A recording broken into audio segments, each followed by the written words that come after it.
Como presentamos en el anterior vídeo, presentamos ese principio de los axiomas de la intuición, pues en este vídeo vamos a elucidar qué es eso de los axiomas de la intuición. En primer lugar, me gustaría definir una representación que va a ser muy importante no solamente para la elucidación de estos axiomas, sino también para que luego podamos hacer esa transición a la filosofía de las matemáticas, y es lo que es una construcción. Una construcción es un esquema cuantitativo puro como representación que determina al morfé mediante una síntesis por agregación en la intuición pura. ¿Y qué significa esto así a grandes rasgos? Pues bien, una construcción va a ser un esquema cuantitativo, va a ser puro, o sea, va a ser un esquema cuantitativo que solamente va a presuponer esa multiplicidad pura del morfé de la intuición sensible, pero no va a ser el esquema trascendental cuantitativo, que fue lo que presentamos en el vídeo de los esquemas trascendentales. No va a ser necesariamente esa agregación temporal. Eso, en todo caso, es la condición de posibilidad de toda construcción. Toda construcción presupone ese esquema trascendental cuantitativo, pero aquí lo que estamos haciendo es tratar esquemas derivados de ese esquema cuantitativo, agregando también pues todo lo que la sensibilidad va a proveer de manera pura, o sea, el espacio y el tiempo. Vamos a agregarle a ese esquema cuantitativo toda la multiplicidad pura del espacio y del tiempo.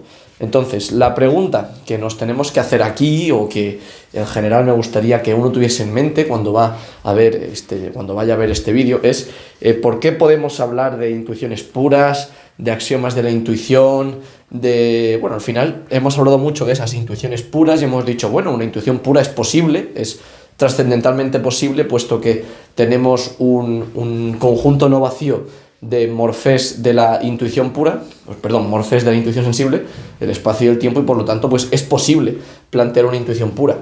Ahora bien, que de ahí se implique que podamos tener una referencia determinada a una intuición pura, pues es más complicado. Y aquí precisamente lo que vamos a ver es qué significa esa referencia determinada al morfé, qué significa esa referencia determinada a la intuición pura, y sobre todo qué es lo que estos axiomas del espacio y del tiempo van a plantear y qué relación tiene con la filosofía de las matemáticas. Pues bien, voy a definir aquí el llamado objeto del morfé, y es esa cosa, digamos, aquí estamos hablando, pues un objeto, recordemos, es una especie de cosa, y un objeto del morfé es una especie de objeto, que por lo tanto también es una especie de cosa. Un objeto del morfé es una cosa en cuya concepción se sintetizan por agregación, y aquí ya estamos presuponiendo el esquema cuantitativo o todas las construcciones. Es una cosa en cuya concepción se sintetiza por medio de construcciones, se quiere ver así, la multiplicidad pura del morfé. O sea, literalmente lo que estamos diciendo es, tomamos el morfé, queremos referirnos de manera determinada a ese morfé, agregamos lo que viene a ser, hacemos esa síntesis de agregación de esas partes por medio de las construcciones, y tenemos una referencia a un objeto, porque al final pues tenemos esa referencia a una cosa que antes estaba indeterminada, pero que ahora ya nos podemos referir a ella de manera determinada, y tenemos una concepción que evidentemente va a estar estrechamente vinculada con la concepción de magnitud extensiva, de cuanta, para poder referirnos a esa cosa, y es por eso que hablamos de objeto.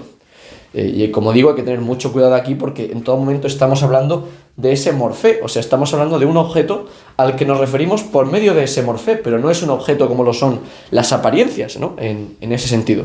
Y otra manera que tenemos de verlo es una cosa a la que se refiere una intuición pura determinada, a la que se refiere de manera determinada una intuición pura.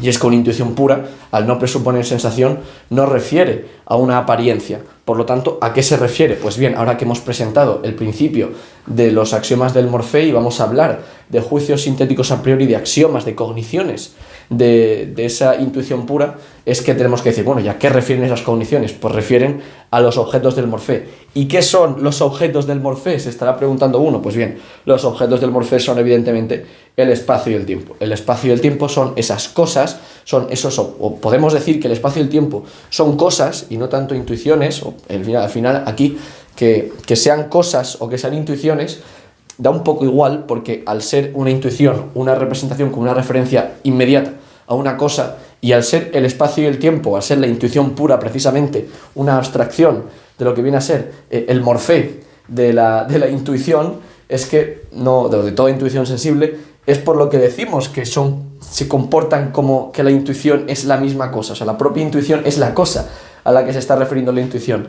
Pero bueno, no quiero que nadie se meta aquí en demasiadas paradojas. Al final, siempre que predicamos sobre el espacio y sobre el tiempo, y predicamos sobre ellos como si fuesen cosas, como si nos estuviésemos refiriendo a ellos, como si fuesen un personaje en esta historia, cuando emitimos juicios sintéticos sobre ellos, que bueno, son juicios sintéticos que sí que tienen valor de verdad en la experiencia posible, puesto que el espacio y el tiempo son condición de posibilidad de la referencia a los objetos de la experiencia. Entonces es por lo que decimos pues, que tienen validez objetiva y que por supuesto tienen sentido dentro del edificio de la filosofía trascendental, y en ningún momento se tiene que ver esto de que haya hablado de el espacio y el tiempo como objetos, como que son cosas en sí, ni nada para el estilo. Es un mero recurso lingüístico para poder decir que las intuiciones puras refieren a cosas. Y, bueno, aquí he puesto que de esta manera, si yo en algún momento digo el espacio y el tiempo existen, ya saben a qué me puedo estar refiriendo. Evidentemente, están en el modelo de filosofía trascendental. Eso se puede dar por supuesto. O sea, las representaciones de espacio y de tiempo son elementos del modelo. Los hemos definido, igual que lo es la concepción o igual que lo es los números, ¿no? Pero aquí cuando digo existen, no es como cuando, por ejemplo, si yo intentase decir las concepciones existen, evidentemente eso, tal y como lo hemos planteado con el esquema de existencia, los esquemas modales, los esquemas trascendentales de modalidad que tienen que ver con esa existencia, decir que las concepciones existen no tiene sentido. ¿En qué espacio y en qué tiempo se encuentran esas concepciones? No son objetos, son meras representaciones. Pero el espacio y el tiempo sí que vamos a poder decir que existen, porque al ser esa forma de la intuición y al poder decir que nos referimos a ellos como cosas, pues podemos formar este juicio de que el espacio y el tiempo existen en tanto en cuanto son objetos del morfé. Pero bueno, un mero recurso lingüístico y una mera aclaración para que si yo en algún momento digo esto, pues que no parezca que esto está completamente fuera de lo que hayamos descrito anteriormente, de que solamente podemos decir que existen las cosas o los objetos de la experiencia y demás. Bueno, son una especie de objetos indirectos, si se quiere ver así, pero al final yo creo que todos sabemos a qué nos referimos por estos objetos del morfé. Entonces, ¿qué son esos axiomas del espacio y el tiempo, esos axiomas de la intuición que presentamos en la estética trascendental y que aquí los he vuelto a mencionar como si el principio mencionado anteriormente, el principio de los axiomas de la intuición, tuviese alguna relación con ellos?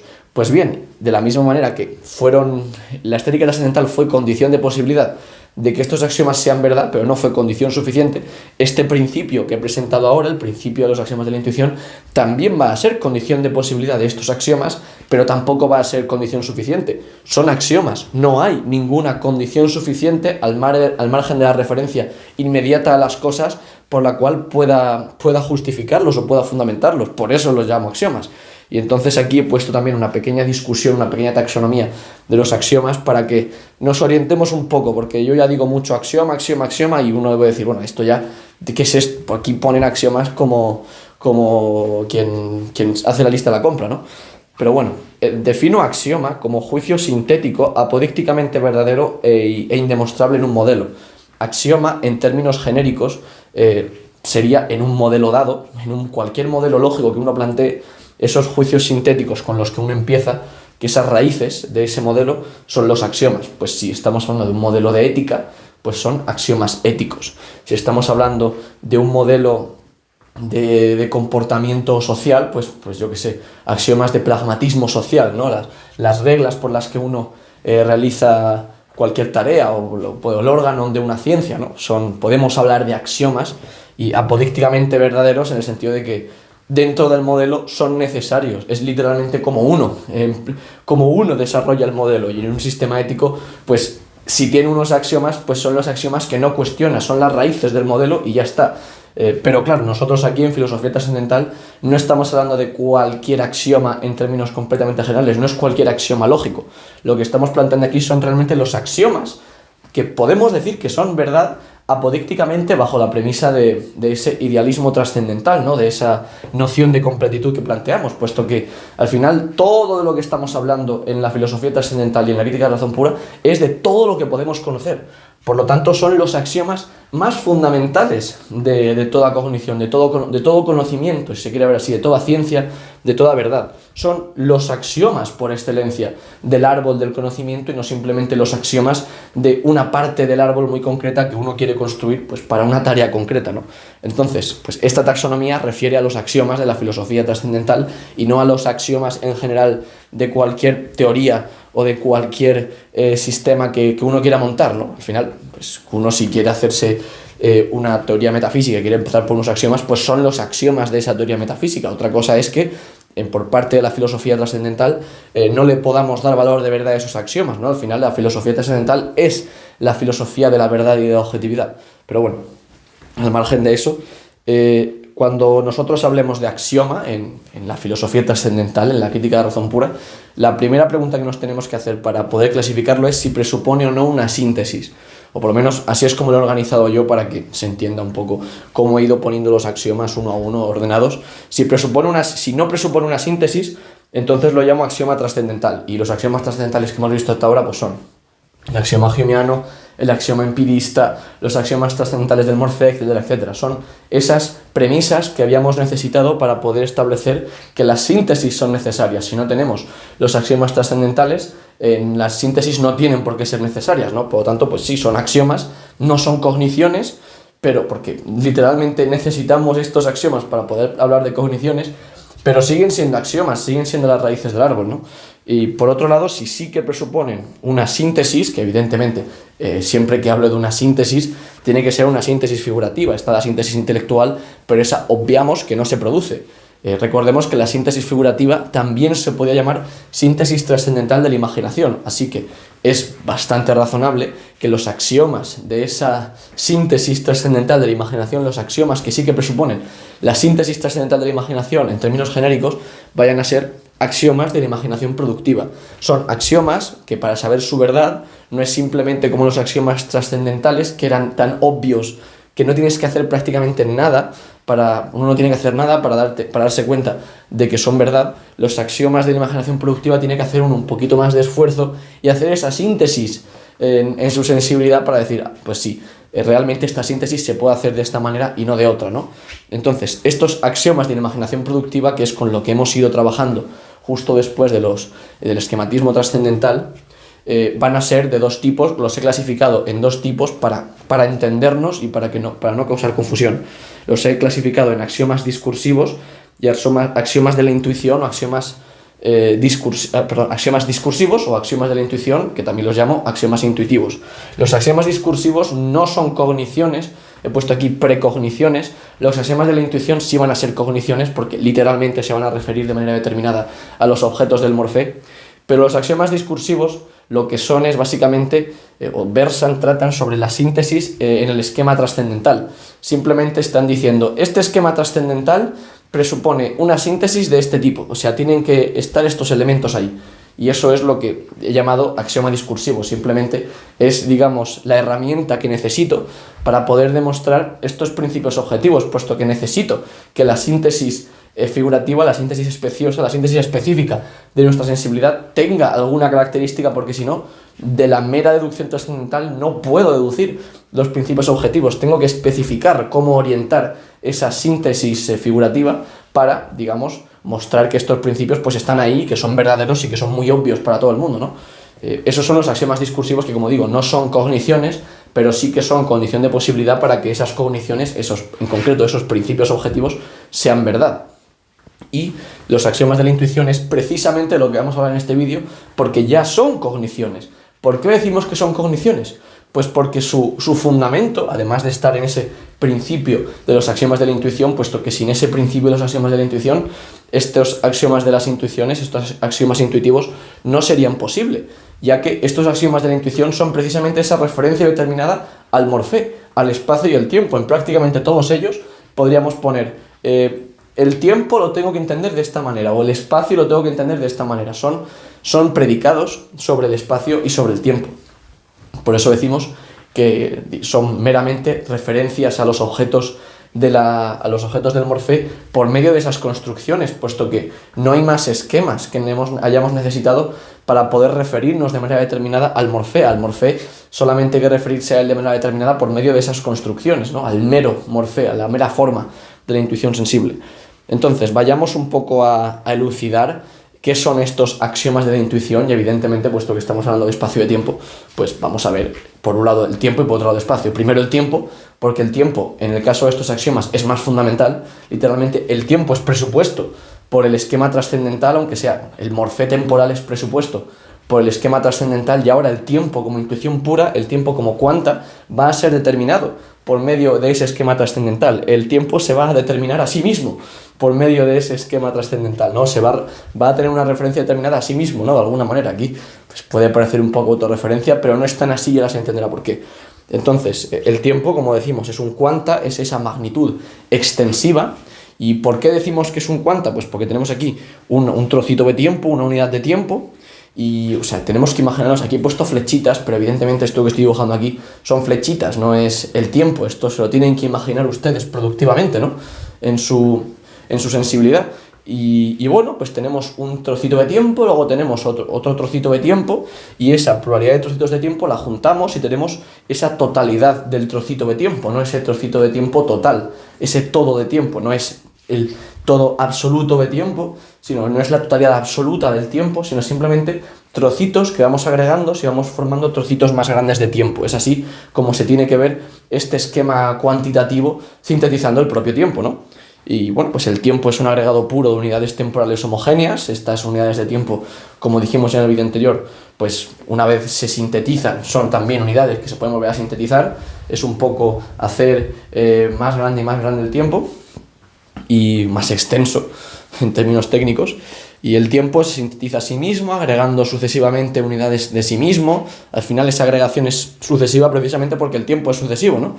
Y los axiomas del tiempo presuponen siempre esta síntesis homogénea, y los axiomas del tiempo es precisamente lo que vamos a ver aquí, porque son el fundamento de esa cronología que habíamos mostrado en la estética trascendental, que en ese momento dije, esto pues es relevante, lo voy a comentar, pero tampoco en aquel momento podía dar una explicación demasiado detallada.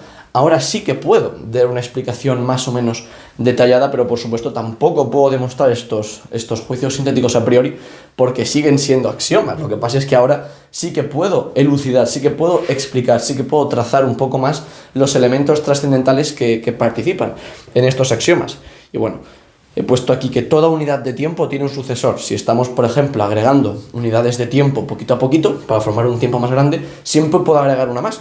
Aparentemente no hay un problema, siempre hay una unidad de tiempo que puedo agregar, y en mi imaginación productiva siempre es así. No necesito empíricamente comprobarlo, siempre se da que esa unidad se puede agregar, y es por eso que decimos que este juicio de que toda unidad de tiempo tiene un sucesor es verdad. Y como vemos aquí, el esquema trascendental cuantitativo está participando para que yo sea consciente de eso, para que yo determine que esto es verdad. Aunque, por supuesto, aquí pues tengo que seguir presuponiendo el Morphe temporal, la multiplicidad, esa indeterminada del tiempo, para que esto tenga significado. Pero, claro, como decimos siempre, las cosas indeterminadas a las que se refiere una intuición son sintetizadas, esa multiplicidad es sintetizada, dándonos lugar a esa referencia a objetos. Y con este juicio, por ejemplo, ya podemos decir que el tiempo empieza a tener algo más de determinación. Ya estamos dando más información sobre el tiempo, y no meramente pues es el Morphe de toda intuición, ¿no? Otro axioma pues que se me ocurre, que es dos unidades de tiempo distintas son sucesivas la una de la otra, ¿no? Siempre para dos tiempos distintos tenemos que... Uy, aquí se me ha colado. Esto es aquí. Siempre tenemos t y t', dos unidades que no son la misma, que no solapan, y decimos que o t es mayor que t' o t' es mayor que t. Y esto pues también es muy obvio, ¿no? O sea, cualquier unidad de tiempo que uno plantee la tiene que plantear como sucesiva, y por lo tanto pues o una va antes que la otra o al revés, ¿no? Y sí, esto es muy obvio, y es complicado siquiera dar una explicación porque es un axioma. Estoy intentando explicar el proceso por el cual en mi imaginación productiva se está produciendo, valga la redundancia, este juicio, y es que, claro, al final el tiempo, al estar determinado, al entenderse la determinación temporal, el tiempo en sí mismo, como esa agregación de unidades, yo solamente puedo entender dos tiempos distintos como pues una etapa anterior o posterior de ese proceso de agregación de unidades, ¿no? Es por eso que digo pues que dos tiempos, dos unidades de tiempo, son siempre sucesivas la una de la otra, ¿no? Y por último, pues otro axiomita que se me ocurre, o bueno, al final, que esto sea axioma o un teorema muy, muy, muy fundamental siempre es complicado, porque pues, siempre se puede sacar un teorema un poquito más, un juicio sintético a priori, un poquito más obvio de todos estos juicios. Lo importante es que son inmediatamente, o sea, que son ciertos, son apodícticamente ciertos, y pues, como son juicios sintéticos a priori, tiene que haber algún axioma por ahí, aunque ese axioma sea muy difícil de verbalizar por las limitaciones que poseemos para conceptualizar la sensibilidad, incluso para escribirla con texto, ¿no? Pero está ese axioma ahí de alguna manera. Entonces, decimos, una unidad de tiempo siempre se puede descomponer en varias unidades. ¿Por qué podemos decir que, dada una unidad de tiempo, podemos descomponerla en unidades más pequeñitas, ¿no? Pues lo decimos porque al final el tiempo lo entendemos como una magnitud extensiva, como un agregado, y un agregado, pues ese agregado de ese tiempo, esa unidad de tiempo, si la queremos determinar, si queremos ver qué es exactamente, la vamos a ver como trocitos de tiempo más pequeños, ¿no? Vamos a ver como que ese intervalito de tiempo son intervalitos de tiempo más chiquititos. Y eso es un poco lo que significa que tengamos que entender estas unidades de tiempo como agregados. Y bueno, sí, todos estos juicios parecen, pues lo que tienen de obvios y de inmediatos, también lo tienen de poco claros quizás, ¿no? Tan intuitivos que es complicado verbalizarlos. Pero es que es precisamente eso lo que estamos viendo aquí.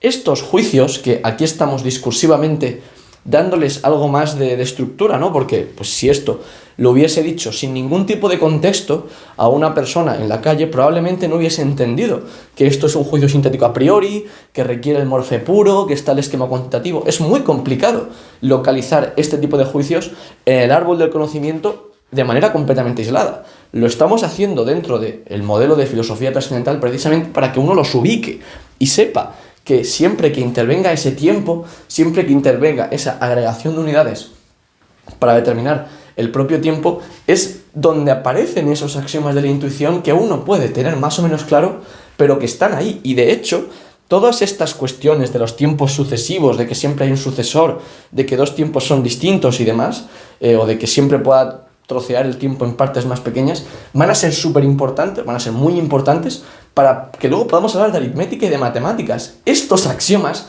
son los que luego nos van a permitir hablar de matemáticas como ciencia. Son los axiomas que realmente podemos decir que son presupuestos por las matemáticas, y no los axiomas que muchas veces se plantean que no son obvios, que no son inmediatamente ciertos. Estos son los axiomas que tienen conexión con la verdad, porque es lo que hemos estado trazando desde el principio en este módulo de filosofía trascendental. Así que bueno, una vez hemos visto los axiomas del tiempo, que siempre son delicados porque el tiempo, pues, ¿dónde está el tiempo? No parece que está en ningún sitio. ¿Qué significa? Es siempre complicado darle significado, pero espero que después de todo lo que hemos discutido en esta lista de reproducción se entienda cómo se debe interpretar el tiempo, y no se debe interpretar el tiempo como una cosa en sí misma, ni como un ente en el mundo de las ideas, ni nada por ese estilo, ni como una ilusión, ni mucho menos. Al final somos idealistas trascendentales y por lo tanto tratamos el tiempo como lo que es, como esa forma de la intuición sensible y como la condición de posibilidad de toda referencia a una cosa. Entonces, bueno, siempre que se trate con el tiempo hay que llevar cuidado, pero espero que ahora esté discursivamente un poquito más claro. Entonces, espacio, pues el espacio también es un cuanta como el tiempo, ¿no? Tenemos esas unidades de espacio que vemos, digamos, de manera indeterminada, tenemos esa pluralidad de unidades de espacio y las sintetizamos para dar esa totalidad del espacio, que una vez más no es una totalidad absoluta del espacio, sino que es simplemente una unidad más grande que se ha construido con unidades más pequeñitas. Y aquí con el espacio pues va a ocurrir un poco lo mismo que con el tiempo, aunque en este caso el espacio sí que necesita, al igual que el tiempo no necesitaba al espacio para tener esa esta síntesis cuantitativa. En el caso del espacio sí va a necesitar el tiempo para esa síntesis cuantitativa, puesto que el morfé, digamos, el esquema trascendental cuantitativo sí que presupone al tiempo. Entonces, ¿cómo entendemos esa agregación de unidades de espacio? Pues como una agregación en el tiempo. Y uno puede pensar, ya bueno, pero yo no necesito agregar esas unidades para que se forme ese cuadradito más grande, ¿no? Eso estaba ahí, esa región del espacio más grande estaba ahí independientemente de que yo mirase o no. Pero recordemos lo que somos idealistas trascendentales. Esto es la condición de posibilidad de la referencia a ese cuadradito grande, a que uno sea consciente de que ese cuadradito grande tiene partes. Por lo tanto, al ser una condición de posibilidad, es verdad. El tiempo es condición de posibilidad de esa síntesis cuantitativa de esa región del espacio más grande. No es simplemente un sesgo subjetivo, una cuestión de psicología humana o de la evolución de las especies. Eso no es decidible en el modelo de filosofía trascendental y tampoco es decidible por ninguna ciencia. No hay manera de trabajar eso fuera de la filosofía trascendental. Por lo tanto, tenemos que entender que esa región del espacio, la única manera de poder conceptualizarla, de darle un sentido, un significado que no sea simplemente una cosa en sí, indecidible, y qué es eso si no lo miro, y demás cuestiones que no llevan a ningún sitio, debemos darle ese matiz a la magnitud extensiva en el espacio, como que barremos en el tiempo y le damos esa determinación. Así que bueno, el espacio es un agregado puro de unidades espaciales homogéneas. El espacio se sintetiza temporalmente, agregando sucesivamente unidades en la aprehensión, y ahora es cuando vamos a poder hablar de los axiomas del espacio y todos los juicios sintéticos a priori de la topología, que son bastantes. Y en este caso, pues vuelvo a matizar, estos axiomas de la topología no deben ser interpretados como juicios de una cosa en sí que es el espacio, porque siempre que se habla de puntos, de rectas, de superficies, si se trata como cosas en sí, uno se le está jugando bastante a que se meta en paradojas y que se meta en aporías y que si paradojas de Zenón y que cuestiones de ese estilo, ¿no? Y que si antinomias de que no hay un punto más pequeño del espacio y demás. Tenemos que entender la determinación del espacio no como la determinación de una cosa en sí, sino como la determinación de la multiplicidad de la intuición externa en el tiempo, mediante este esquema de cantidad, agregando unidades. Son los esquemas los que nos permiten referirnos de manera determinada al espacio, y todos los esquemas presuponen al tiempo. Así que vamos a ver, por ejemplo, el caso de las rectas. Pues a todo segmento de recta siempre se puede agregar un segmento más que la extienda. Tenemos el segmentito de recta que va de A a B, el segmentito AB, y agregamos en el tiempo, porque esa agregación se produce en el tiempo, agregamos otro segmentito de recta, AC. El segmentito este es BC, que me he equivocado. BC, bien. Pues agregando este segmentito de recta, estamos extendiendo ese segmento que habíamos dicho antes, AB, y ¿cómo puede uno entender la concepción de línea recta? La línea recta se suele decir que se extiende hasta el infinito. Pero claro, ¿cómo sabe uno que se extiende hasta el infinito? Nunca ha extendido una recta hasta el infinito. Nadie ha pasado por esa experiencia para saberlo. Lo que ocurre aquí es que como en el tiempo siempre puedo seguir agregando unidades, pues el esquema de recta, la concepción de recta, digamos, que sintetiza la sensibilidad, es precisamente la que va agregando segmentitos de rectas siempre. O sea, de alguna manera, siempre es posible agregar un segmentito de recta, aunque uno necesariamente no se lo imagine en la imaginación reproductiva. No hay ninguna imagen de una recta. Por supuesto, tampoco de un segmentito de recta, por lo que hemos dicho tantas veces, de que no he dibujado la recta perfecta, tiene un grosor y demás. La recta, evidentemente, el segmento de recta tiene un grosor y no es una recta. Pero da igual, porque lo importante no es la imagen, no es la intuición empírica en la que, digamos, mostramos ese esquema. Lo importante es el esquema que sí que está ahí y que es posible, a menos que alguien sea un escéptico y lo quiera negar. Pero es indubitable, o sea, es muy obvio que podemos hablar de rectas y entendemos lo que es una recta y todos sabemos que se puede extender hasta el infinito en el espacio. ¿Y por qué se puede extender hasta el infinito en el espacio? Pues porque siempre hay un tiempo ulterior al que puedo apelar para seguir extendiendo esa recta.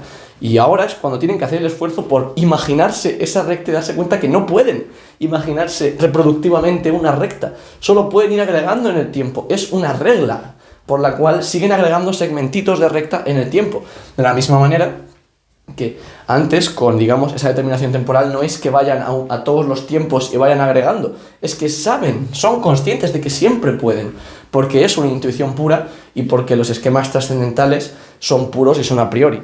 Y otro ejemplo que he puesto aquí es, todo segmento de recta se puede descomponer en partes. Y esto es un poco lo mismo que habíamos discutido antes con el tiempo. El tiempo, yo siempre puedo tomar una unidad de tiempo, una totalidad de tiempo y partirla en trocitos más pequeños cuando voy a determinarla, ¿no? Como si yo hiciese zoom, pero ese zoom, literalmente cuando nos lo imaginamos, si por ejemplo alguna vez hemos utilizado Google Maps, cuando hacemos zoom realmente es un zoom en el tiempo, no es un zoom absoluto, no es que hagamos zoom y vayamos a las partes simples del espacio, porque eso, si algunos de ustedes ha estudiado algo de metafísica de Leibniz o cuestiones de ese estilo, no hay ni mónadas ni nada por ese estilo. O sea, todas esas cuestiones dan muchas paradojas. No hay ninguna intuición empírica en la cual se pueda representar una mónada, un elemento simple en el espacio. Siempre en cualquier trocito de espacio yo puedo hacer zoom y ver más trocitos de espacio, y ese zoom es en el tiempo, es el esquema por el cual yo puedo iterativamente siempre hacer zoom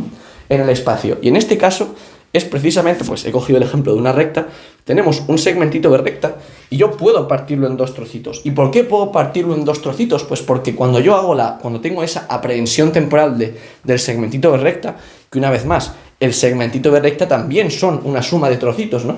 Voy agregando el trocito este y este, hasta formar la concepción o digamos el esquema completo de este segmento de recta, que al final este segmento de recta que he dibujado da igual, es el esquema de segmento de recta el que me está permitiendo, el que les está dando a ustedes la consciencia de que eso vale independientemente del segmento de recta que yo dibuje. Y lo mismo diría para el caso de la imagen de la derecha, pues uno siempre puede parar y generar una totalidad, digamos, de A a C y seguir sintetizando en la aprehensión y volver a parar y formar una totalidad de C a B. Y sí, todo esto pues puede sonar muy, muy tonto o muy psicologicista o todo lo que ustedes quieran, pero lo tienen que presuponer y no pueden negar que es un proceso a priori, a menos que nieguen la posibilidad de referirme al espacio de manera determinada. Puesto que todas estas cuestiones, por mucho que uno las niegue y se haga el escéptico y diga no existen los segmentos de recta, solamente existen las imágenes de segmentos de recta.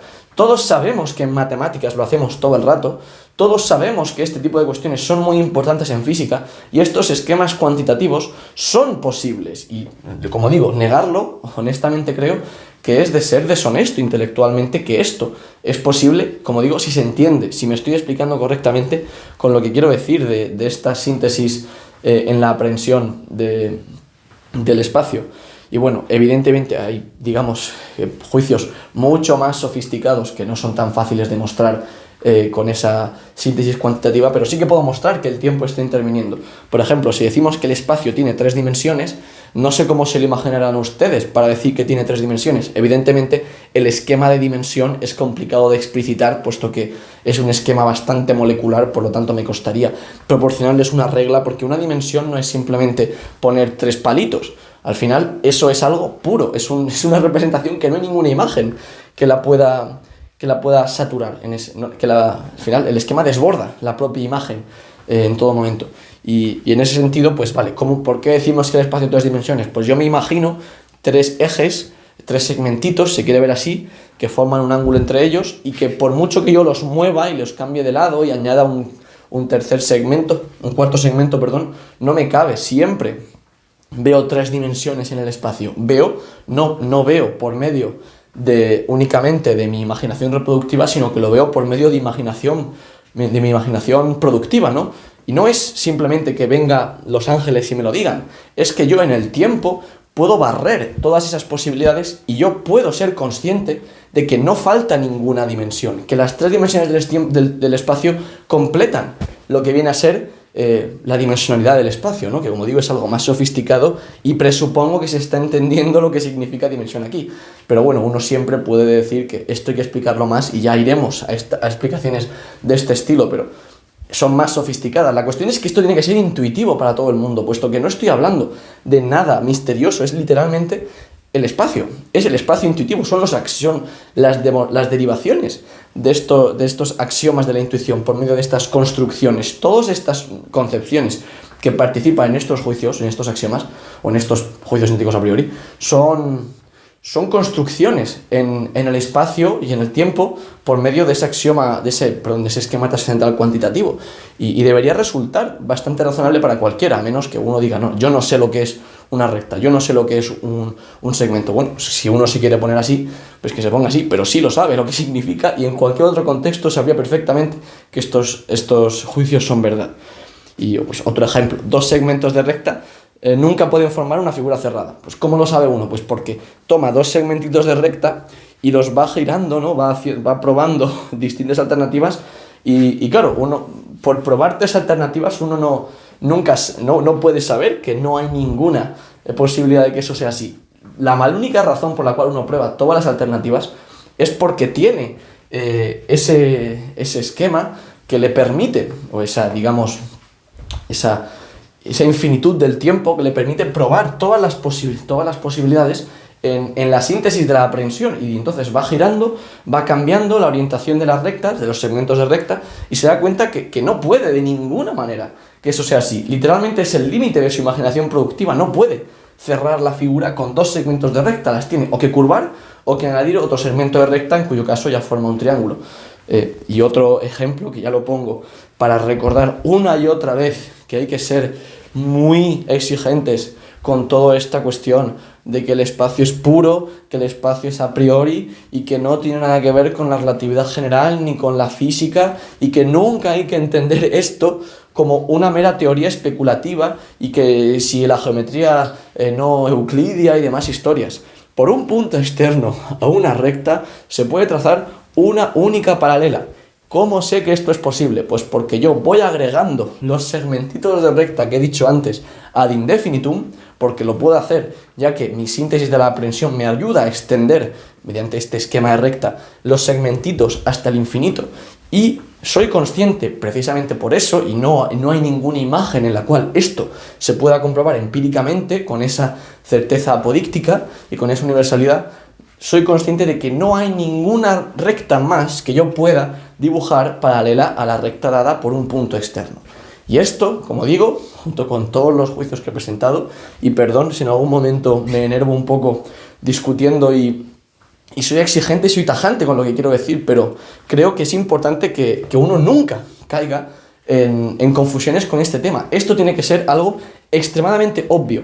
Y si para alguien no es obvio, es porque no me explico correctamente, o porque aquí hay algo que no se está entendiendo bien, o porque hay realismo trascendental de por medio. Por lo tanto, con paciencia tienen que intentar hacer el esfuerzo de ver si no entienden algo, pues me lo pueden consultar. Pero como digo, esto debería ser extremadamente obvio para cualquiera, sobre todo físicos y matemáticos que me estén escuchando, que tengan, digamos, ciertos dogmas sobre el espacio y sobre el tiempo. Pues si los tienen, me los pueden comunicar, pero que sepan que es muy complicado negar esto, y realmente es un escepticismo atroz negar este tipo de cuestiones. Así que una vez hemos pasado este vídeo en el que he elucidado mejor o peor este tema de los axiomas de la intuición, voy a pasar a la transición a la filosofía de las matemáticas, y con eso habremos terminado toda la discusión sobre el primer principio objetivo, que era el principio de los axiomas de la intuición. Así que muchas gracias a todos y un saludo.